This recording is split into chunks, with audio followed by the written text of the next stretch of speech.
Maths டெஸ்ட்டுக்கு வேற படிக்கல, சயின்ஸ் ரெக்கார்டும் நான் எழுதலை. இப்போ என்ன பண்ணோம்? ஸ்கூலுக்கு போகலான்னு பார்த்தா மேக்ஸ் மிஸ்ஸு டெஸ்ட்டில் நல்லா மார்க் எடுக்கலன்னா அடிப்பாங்க. வீட்டிலே இருக்கலான்னு பார்த்தா அம்மா நொய் நொய்ன்னு திட்டுவாங்க. வேண்டாம், ஸ்கூலுக்கு மட்டம் போட்டுருவோம். நம்ம அம்மா தானே, திட்டிட்டு போட்டோம். திட்டு வாங்குறது தானே புதுசாக நம்ம இருக்கலாம். மகளே, இன்னும் என்ன பண்ணிட்டு இருக்கா? ஸ்கூலுக்கு வர நேரம் ஆயிடுச்சு. இப்படியே உட்காந்துட்டு இருந்தா ஸ்கூலுக்கு நேரம் ஆயிடும். ஒழுங்கா எந்திரி, குளி, சாப்பிட்டு ஸ்கூலுக்கு போற வழிய பாரு போ. அம்மா தலை ரொம்ப வலிக்குதுமா. ஏன் ஒரு தலைவலி? தலைவலிக்கே தலைவலி வருமா? ஆச்சரியமா தான் இருக்கு. இது வேணா பேசிட்டு நம்ம கொஞ்சம் அடக்கி வாசிக்கணும், அப்பதான் நம்மளால இதே போட முடியும். இது ரொம்ப முக்கியமான விஷயம் வேற. வாட்டி அமாவாசைக்கு ஒரு வாட்டி தான் ஸ்கூலுக்கு போற, இதே வேலையை வச்சிருக்க. உங்க மிஸ் போன கம்ப்ளைண்ட் பண்றாங்க, ஸ்கூலுக்கே வர்றதில்ல உங்க பொண்ணு, என்னதான் பண்ணுது வீட்டுல அப்படின்னு என்னையதான் கேக்குறாங்க. நான் என்ன பதில் சொல்றது சொல்லு? தலை ரொம்ப வலிக்குது, தலைவலி ரொம்ப அதிகமாயிருச்சுமா. எப்படியோ போய் தொலை, சாப்பிட்டுட்டு தூங்கு போ. ஓகேமா. எப்படியோ ஸ்கூலுக்கு போறத விட்டாச்சு. இப்பதான் தலைவலியே போன மாதிரி இருக்கு. என்னது தலைவலி போயிடுச்சா? இல்லமா, அப்புறம் ஏதோ சொல்லிட்டு இருந்த மாதிரி இருந்துச்சு. தலைவலி எப்போ போகும்னு சொல்லிட்டு இருந்தேம்மா. ஓ சரி சரி, போய் அட்லீஸ்ட் இன்னைக்காவது அங்க போய் என்னதான் நடந்துச்சுன்னு போய் டிஸ்கஸ் பண்ணலாம். சரி நான் ஸ்கூலுக்கு போறேன். சரி கண்ணு, பார்த்து போயிட்டு வா போ. ஏய் பிரியா, எப்படி இருக்க? சரி, நான் இது எனக்கு ரொம்ப முடியல, அதனாலதான் ஸ்கூலுக்கு வர முடியல. நான் நல்ல டெஸ்ட்டுக்கு படிச்சிருந்தேன். என்ன எழுத முடியாது, கொஞ்சம் கஷ்டமா இருக்கு. அது ஒன்றும் இல்லை, நேற்று வந்து பார்த்தியா, நல்ல வேலை நீ வந்து ஒன்றும் கவலைப்படாத. நேற்று டெஸ்ட்டு நடக்கலை. நீ நல்லா படிச்சிருக்கேன்னு வேற சொன்ன. அப்புறம் இன்னைக்கு நீ கண்டிப்பாக 100 out of 100 தான் எடுக்க போகிற. இன்னைக்கு தான் அந்த டெஸ்ட் வைக்க போகிறாங்க.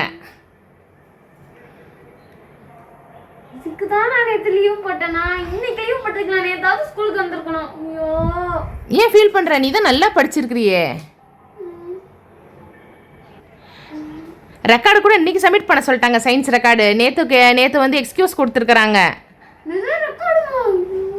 ரெக்கார்டு எழுதிட்டியா? எழுதல, படிக்கவும் இல்லை.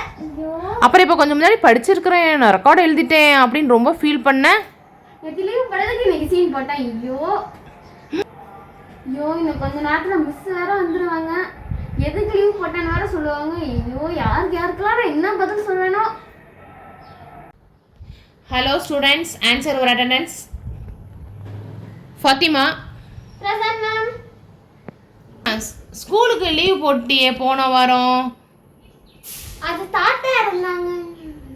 தாத்தா இறந்தாங்களா? அப்போ நேற்றும் தாத்தா இறந்தாங்கன்னு சொல்கிறேன். வந்து அப்பாவி தாத்தா மேம், இப்போ வந்து அம்மாவி தாத்தா.